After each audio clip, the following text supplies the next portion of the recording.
Hey everyone, ready for another deep dive? Today we're all about Lisbon. Specifically, how to avoid those little travel blunders that can really trip you up. Oh yeah, Lisbon. So many people make the same mistakes over and over. I'm excited to dig into our source, Lisbon. Mistakes to avoid for a perfect trip, Yeah. and make sure that doesn't happen to our listeners. I'm with you. Let's say you just got to Lisbon, right? Sun's out, you're ready to explore, you sit down at a cute little restaurant, and boom, suddenly there's this plate of bread, olives, and cheese. Happens all the time. It's called the couvert. Seems like a nice little freebie, but Not quite. It's this thing in Portuguese culture. It goes way back. Like when restaurants wanted to give people something to snack on while they waited. so not really free, but not really an appetizer either. Exactly. It's Yeah. not a lot, but it's not nothing either. I can see tourists getting snagged by that one, ending up with a surprise on the bill. For sure. Yeah. But it's totally okay to politely decline if you want to. Especially if you're on a budget. But I guess for others, it's a chance to try something local. Exactly. Just good to know beforehand so you can choose. Okay, shifting gears. What about those amazing views from the Elevador de Santa Justa? Everyone wants that picture, but isn't there a way to see them without paying for the elevator? There is. Total travel hack. The elevator's super cool, by the way. Designed by a student of Gustave Eiffel. Oh, wow, I didn't know that. Yeah. But anyway, instead of waiting in that huge line for the elevator, there's this network of streets and stairs you can take. So you're basically earning your view. You got it. Makes it even more special. Okay, I've got to ask about shoes. All those hills and cobblestones, picturing myself in heels and out. Definitely go for comfort over fashion in Lisbon. The cobblestones are gorgeous. They're called calçada portuguesa. But seriously, not fun in the wrong shoes. So basically, pack for both, stylish shoes for going out and comfy shoes for exploring. You got it. Now, I'm curious about this. Our source mentions cash being important in Lisbon. It is. Wait, seriously, what about cards? I thought everyone uses cards now. You can use cards a lot, but there are still tons of places that prefer cash, like the local markets. Yeah, like the Mercado de Santa Clara? Yes, Yeah. exactly. Little pastry shops, even some of the transportation. Better to have euros than miss out. Where should people get those euros? Don't do it at those little tourist kiosks. Bad rates and fees. Just use an ATM when you get there. But watch out for Euronet ATMs. Oh, yeah, the Euronet trap. Seriously. Yeah. They're brutal. Like Yeah. 13% fees sometimes. It's insane. Stick with the regular banks then. Exactly. Santander, Caixa Geral de Depósitos, BPI. Much better. Good to know. Okay, switching to language. Anything we should avoid doing? Don't speak Spanish. I mean, I know it seems close to Portuguese, but they're different. So my high school Spanish won't cut it. Probably not. Most people do speak English in touristy spots, but trying a little Portuguese goes a long way. Shows respect. What are some good ones to learn? Bom dia for good morning, boa tarde for good afternoon, then por favor for please, hola for hello, and adeus for goodbye. Okay, those are good. Super useful and fun to try a new language. I agree. Speaking of fun, what about food? Where can we find authentic Portuguese food without the crazy tourist prices? Definitely avoid the obvious spots. Rua Augusta, Avenida da Liberdade, pretty but overpriced. Try Rua dos Correiros and Rua Nova do Carvalho instead. More local, more affordable. Okay, good tips. Now, I hear Lisbon has a different idea of dinner time than I'm used to. Dinner in Lisbon is relaxed, no rushing. You won't be eating at 6 o'clock like you might in other cities. Think later, much later. So like 8 or 9. Yeah, more like it. That's when the city really comes alive. Definitely adjusting my dinner schedule then. Okay, tram 28. Everyone wants to ride it, but what about the crowds? Oh, it can be a nightmare. All those beautiful yellow trams, but packed like sardine tins, especially at rush hour. So when should we ride it? Not between 8 and 10 in the morning or 6 to 8 in the evening. Try for midday if you can. Smart. Now, what about tipping? I always get nervous about that in different countries. You don't have to tip in Lisbon. It's not like the US, so relax. So no pressure to calculate percentages. Nope. If you want to leave something, 5 to 10% is plenty. Okay, that's helpful. One last thing. It's tempting to pack everything into a trip, but I feel like Lisbon is more about slowing down. It totally is. Pick a few key things and really experience them. Don't rush, just soak it in. Quality over quantity. I love that. It's so easy to get caught up in the go, go, go of travel. Right, but sometimes the best memories happen when you just wander and see what you find. Okay, before we move on, we have to talk about a very important food. Pastéis de nata. Oh man, I missed out on those the first few times I was in Lisbon. Huge mistake. Don't do that. So they really are that good? I can't imagine missing them. They're amazing. You can find them everywhere, but some places are better than others. Give us the good stuff. Where should we go? Pastéis de Belém is the classic. They supposedly have the original recipe. Super secret, of Yeah. course. Nata LX Factory, Mantegaria, and Fabrica de Nata are great too. Wow, my mouth is watering. Okay, I think we've done a good job prepping people for the basics in Lisbon. We have. But there's so much more to explore. We haven't even touched on the real heart of Lisbon, the stuff that makes it truly special. I'm excited to keep going. What's standing out to you so far? What part of Lisbon are you most excited about?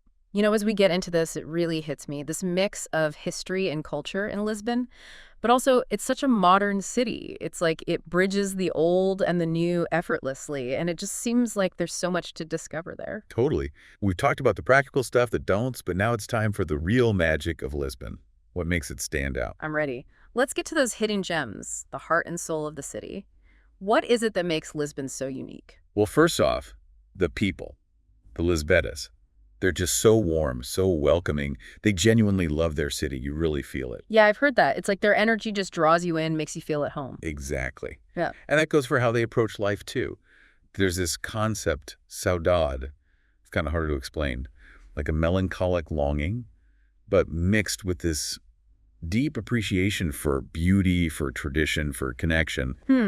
Like a bittersweet nostalgia that adds something special to the whole experience. You got it. You see it in their music, their art, their food, everything. And speaking of food, we got to go beyond those pastéis de nata. Lisbon is a foodie's dream come true. Okay, yes. Bring on the culinary adventures. What else should we be trying? Well, Portugal, huge fishing tradition. So Yeah. fresh seafood, absolutely. Grilled sardines, amazing seafood platters. Try the arroz de marisco. That's a must. It's this flavorful seafood rice dish, super classic. That sounds incredible. What about people who aren't big on seafood? Any other must-tries? Meat lovers, you got to have the baitok, classic steak sandwich. It's simple but so good. And carne de porco a lentejana, pork and clams, amazing marinade. A little bit of that Moorish influence you find in Portuguese food. I love that mix of influences in their cuisine. Anything specific to Lisbon we should try, like regional specialties? Definitely. Try caldo verde, traditional Portuguese soup, potatoes, kale, chorizos. Super hearty and flavorful, especially if it's a little chilly out. Okay, adding that to the list. Now, I've heard about this music, fado. People describe it as haunting, beautiful. What exactly is it, and where can we experience it? Fado. It's the soul of Lisbon, no doubt. Totally unique to Portugal. These mournful melodies, lyrics about love, loss, longing, all that. Sounds incredibly moving. Where can we hear it done right? All over. Honestly, look for Casas de Fado. They're fado houses. You'll find them in the older neighborhoods, Alfama, Barro Alto. Super intimate. You'll really feel the emotion of the music. I can only imagine it's like all the senses are engaged, the music, the food, the atmosphere, all blending together. Exactly. That's the magic of Lisbon.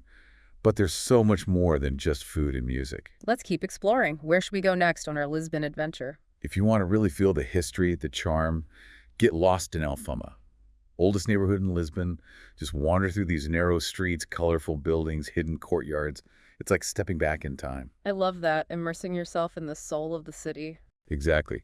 And keep an ear out. You'll hear fado music drifting out from the little restaurants and bars.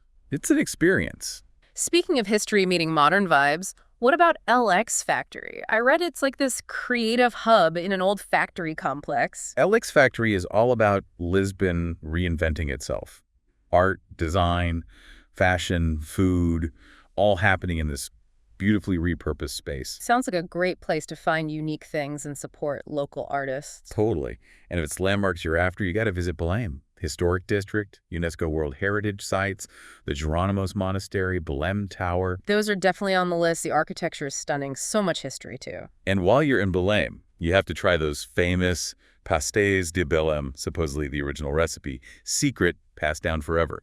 Some say these are the best pastéis de nata in Lisbon. Oh, we got to do a taste test then. Compare them to all the others we've tried. Speaking of getting around, what's the best way to explore different parts of Lisbon? Public transport is amazing in Lisbon.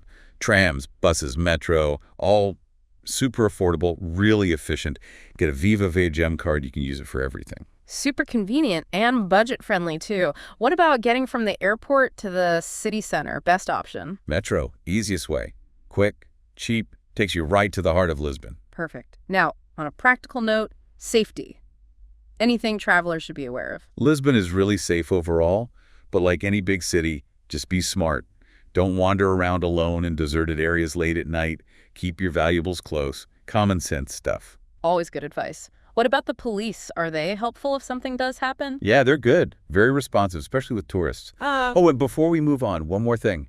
Especially if it's your first time in Lisbon. Okay, lay it on me. What's the wisdom? Be open to the unexpected. Lisbon is full of little surprises, those moments of magic when you least expect them. I love that. Just going with the flow, letting the city reveal itself to you. Exactly. It's those unscripted moments you'll remember the most. So true. Wow, we've covered so much ground already. Practical stuff, cultural highlights, food we gotta try, and this is just the beginning. We've covered a lot, the landmarks, the food, but I'm curious about those hidden gems, those places off the beaten path, the real Lisbon. You know, it's funny, even beyond all those famous spots, there's this whole other side of Lisbon waiting to be explored, like secret little pockets of charm tucked away in the neighborhoods. I'm in. Where should we go to find these hidden corners? Check out Graça, Moraria, Campo de Urique. They all have their own vibe, a more authentic feel, less touristy. Graça, that's where those amazing viewpoints are, right? You got it. Some of the best views in Lisbon are in Graça. It's up on one of the highest hills. You can go to the Mirador da Senhora do Monte or the Mirador da Graça. Incredible panoramas. Oh, I bet those are amazing at sunset.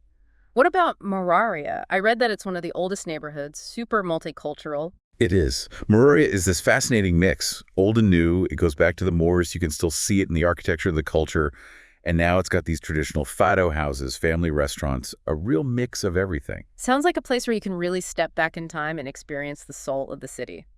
And Campo de Urique, what's special about that one? Campo de Urique is more laid back, residential. It's got this charming market, cool little shops, leafy squares, perfect for just wandering around. Perfect escape from the busy city center, then.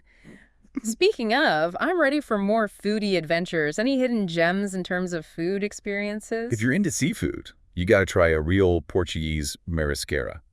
These are restaurants that focus on fresh seafood, simply prepared, grilled, maybe some garlic and olive oil. That sounds perfect. Any recommendations? Cervejaria Romero. It's an institution in Lisbon. They have these incredible seafood platters. Super lively, no frills, but the seafood is top-notch. If you want something fancier, see me, Michelin star. Modern Portuguese cuisine. Their tasting menus are insane. Both of those are going on the list for sure. What about people who aren't seafood fans? Can't go wrong with a classic bitoque, simple steak sandwich, but so good. Or carne de porco alandashana, pork and clams, super interesting mix of flavors. That fusion of flavors, that's what I love about Portuguese food. It reflects so much history and culture. Totally. But beyond food, there's art. And I don't just mean museums. Yes, I'm always down for contemporary art, creative spaces. Where should we go? Museu Coleção Berardo is a good start. Tons of modern and contemporary art. Picasso, Warhol, Dali, all the big names. Wow. Now, what about street art? I hear Lisbon is known for that. Oh yeah, it's like an open-air art gallery. Murals, installations all over the city. Beralto and Elfma are especially good for street art. Love that. Just discovering art as you wander around adds another dimension to exploring the city. Definitely. And when you need a break from the city buzz, Lisbon has these amazing parks and gardens, perfect for some peace and quiet. I know Lisbon has lots of green spaces. Which ones are your favorites? Jardim Botanico, beautiful botanical garden, tons of plants from all over the world, total oasis in the middle of the city. Sounds so peaceful. And what about bigger parks with views? Parque Eduardo VII, that's the one. That's on a hilltop. Amazing panoramas of the city and the river. Okay, I can picture it now. Perfect place for a walk. Wow, I'm really getting a sense of Lisbon now. It feels like there's something for everyone here. You know, that's what makes Lisbon special. You can explore it however you want. Just be curious. Go beyond the usual tourist stuff. So to all our listeners out there, embrace the adventure. Explore with an open mind. You never know what you'll find. And remember, travel is about more than just seeing the sights. It's about connecting with a place, the people, the culture. Really experience Lisbon. Make your own story there. Beautifully said. Happy travels, everyone, and until next time, keep exploring.